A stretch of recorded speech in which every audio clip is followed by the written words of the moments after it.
It always ends like a boom, boom, boom. Welcome to Studio Richard Armitage. Good to see you. That was a very slick segue. I'm impressed. It was it was fast.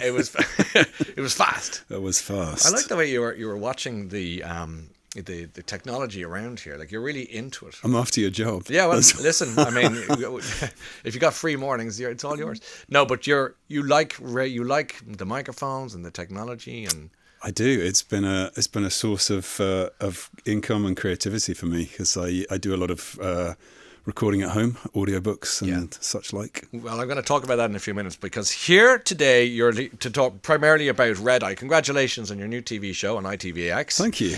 Give us the elevator pitch for those who haven't seen. I've seen a few episodes, so I'm hooked. But for those who don't know, tell me everything. Okay, I play a character called Dr. Matthew Nolan, who is arrested at Heathrow after landing on a flight from Beijing. He's accused of killing a Chinese national in a car accident, and he's immediately repatriated to China on a red eye when things start to go horribly wrong. And now we're in. And it's the same guy, is it Peter Dowling, who did Flight Plan, the Jodie Foster film.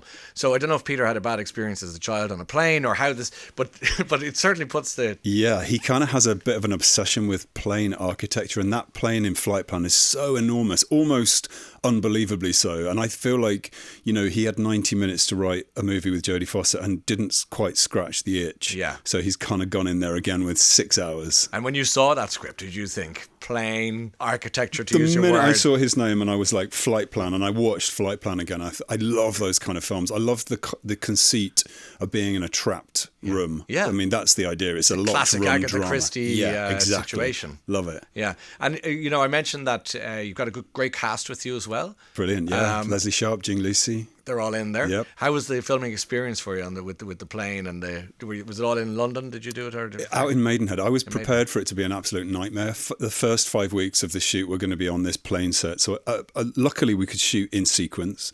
But I thought it was going to be claustrophobic. I thought we'd be beating each other up. We were, but in the script. It turned out to be brilliant. I absolutely loved it. I loved the plane set. It was sort of cannibalized versions of real planes that they sort of created. North China Air created the branding. They had the entire plane and the undercroft. So, yeah, it was great. It was amazing, really. Yeah, and really did you good. spend 1 minute in the sky for this? Not one single second.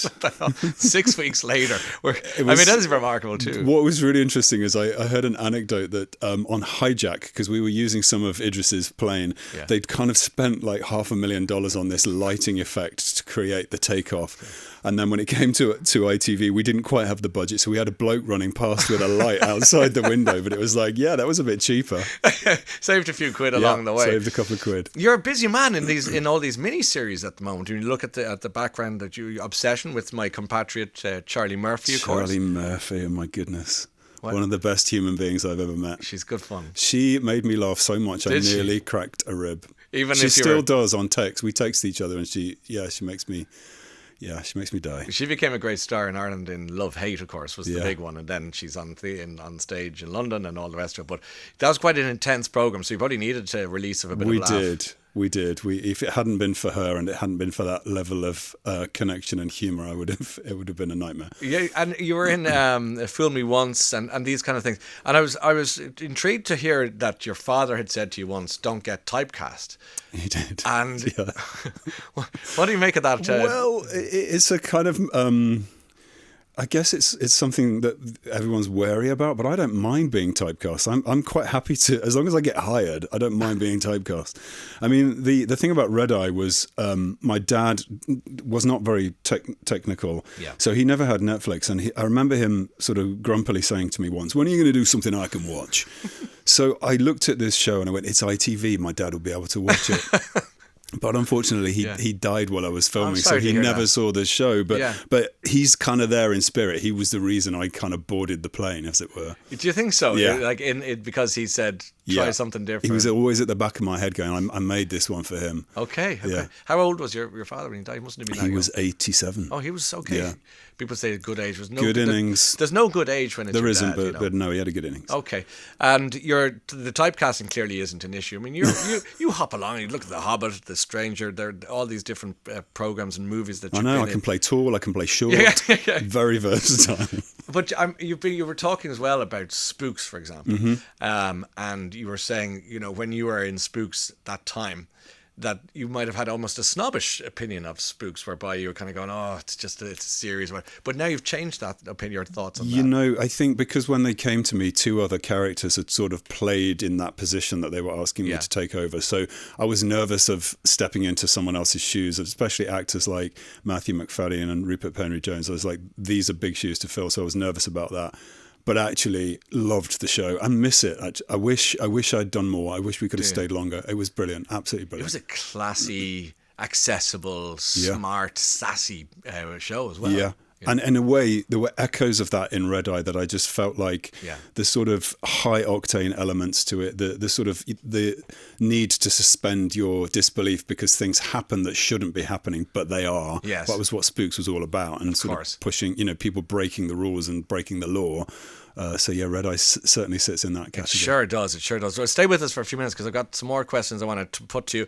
Red Eye is the program we're talking with Richard Armitage about. It's on ITV. Some of you probably have already started it. Any thoughts and questions, welcome on WhatsApp today, +44 333 00 333 00. Back in a moment.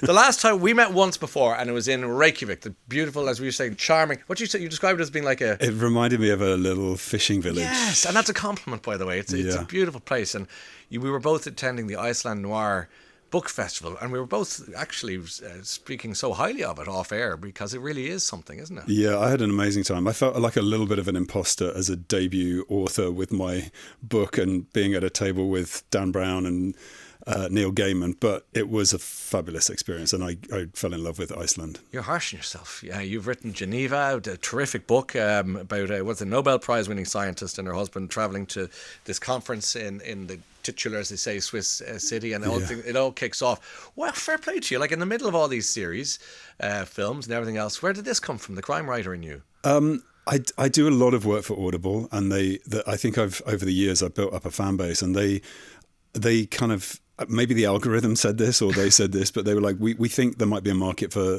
a story coming from your mind, and would you be interested in writing it? And I said, absolutely. And then they talked about ghostwriters, and I said, no, I want to do all of it if I can. Didn't know I'd never written anything longer than an English A-level essay, but kind of got my head down and sort of started to dream up the stories that I was interested in and rabbit holes that I like falling down. And so Geneva was born. Wow, well done. I mean, that's a massive achievement. And when you're doing the audiobooks, do you have particular authors that are go-to for you? And to read? Yeah. I mean, I'm really lucky. I've had quite a broad spectrum of tone. So I've read a lot of C.J. Tudor. I read a lot of L.J. Ross, T.M. Logan, any other author with just 2 initials in the title. But yeah, no, lots of thriller and lots of kind of really intriguing things, a couple of which are being developed into series, including my own. So they're all sort of ready to be adapted for television. And I think that's maybe how our brains work. Certainly mine. I sort of see the film and then write it down. Because you're currently in working on another adaptation of? I'm doing a 4th Harlan Coben. I'm working on Missing You. Yeah. Well done. Yeah. And do you hang out with Harlan? Are you in touch with him? Yeah, Harlan's become a bit of a friend actually, and he gave me a great quote for the cover of my book. I interviewed him for his last book, and then he returned the favor in New York and interviewed me. I got a social invite to watch the Thanksgiving Day parade from his amazing apartment in New York, and so we've become pals. And he's such a mensch. He's just a lovely human being, big heart, big spirit. Isn't that great? Yeah. That apartment you described, that's a lot of books shifted. That's one a year. One a year for a long time. He writes one a year, and sort of complete domination of the streaming platforms. I mean, he's got enough content to start the Harlan Coben universe. Channel. Yeah, Coben Flicks. Coben Flicks. It's waiting to happen. Peter Murphy is on to say, listened to Jeffrey Archer's Heads You Win, read by Richard. Superb voice for reading. He was great in Spooks. It was an original show, not too high tech, so I was enjoying listening to you chatting with us. I loved that book. Did you? I loved that book. It was so, I mean, it actually has planted a seed in me to write a story about, well, I won't give it away, but a political story. Love it. And your second book? Second book is just finished. It's called The Cut. And it's about a group of teenagers, one of whom is murdered and her classmate goes to prison. And then in the future, present day, a filmmaker comes back to his hometown to make a horror film, but it's not quite what it seems. Oh, I love that already. That sounds great. Yeah. Do you enjoy writing the books as well? Yeah, really. I mean, it's amazing how you kind of create the scaffolding for the story, and then it slowly marinades in your brain over a long period of time. Do you ever find it at a certain point in writing the books, now that you've done 2, that you go, I wish I hadn't started this? Do you hit that wall? You get a point. I mean, I had to do a complete teardown of the story last week, but then about 2 nights ago, I woke up at sort of 3 a.m. in the morning and went, I know the scene, I've got to write it. So I got up and started writing these 2 chapters that were like the missing link. And those moments it's are like brilliant. Untying a knot, just going, I'm done and done. So you're a extraordinarily busy person, whether it's writing books or starring in different miniseries. Are you happy in life? Oh, I love it. I mean, it's once the creative floodgates are open in your brain, it can kind of channel itself into all kinds of pursuits. Okay. Well, it's been really good to see you. See you in Reykjavik. See you again in Reykjavik. Yeah, we'll have to do. I know it's happening soon, and I'm still struck. I'll go back one step further backwards, if you like, about you saying that you felt almost imposter syndrome sitting down with the. I feel like that in when I walk onto a film set. Still. Yeah. How are you going to kick that in the head? I don't know. I think it's lived with me for a long time now, so I'll always feel like that. That's one for the psychiatrist couch. Yeah. Okay. Maybe I'll write about it. I think you should. It's been great to see you, Richard. Don't be a stranger. You're always welcome. It sounds like a Harlan Coben show, but you're welcome here anytime, as you know. And thanks, Ryan. Either here or there. We'll talk to you soon. Good to see you again. We should have got a beer last time. Maybe next time. Consider a it beer done. In Reykjavik. That's perfect, and they're good too. Richard Armitage, our guest today, live on the show from the top of the tower. Red Eye is the show. You're going to need to watch it. It's dropping on a Sunday night. It's currently the few episodes there on ITV X. So get busy, and you won't be disappointed. Virgin Radio.